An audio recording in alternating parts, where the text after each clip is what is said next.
Почна жетвата на пченица во источниот регион. Годинава сушата им го изеде трудот на земјоделците. Се жалат на лошиот квалитет на лебното зрно и малите приноси. И тоа нема дош вода, нема и жито се добри, трава нема прскани се од плевели и слабо зрно. Чи лушпо повеќе нема леп. Слабо. Општо секаде е слабо, не само тука. Чим нема дош мај и април, слабо е. Тој семенска роба првме ѓубре, ништо. Ѓубре сака вода. Комбајните влегоа и во нивите на еден од најголемите земјоделци во Карбинско, кој има над 160 хектари посеани под јачмен и пченица. Приносите му се десеткувани, а штетите допрева ќе ги утврдува.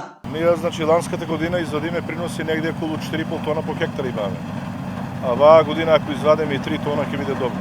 Сега сме веќе на жетвата, че се уште не може да кажеме, се додека не ожнееме. Дополнителен проблем за земјоделците годинава ќе биде и откупната цена на лебното зрно, која допрева треба да се формира.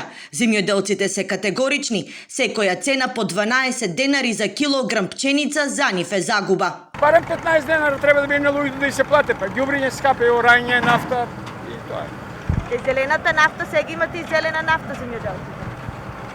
Зависи на кој се даде. Пред 2 дена и Националната федерација на фармери алармираше дека откупот е неизвестен на калкулациите на земјоделците. Зависно од регионот покажуваат дека производната цена просечна изнесува од 9 до 12 денари.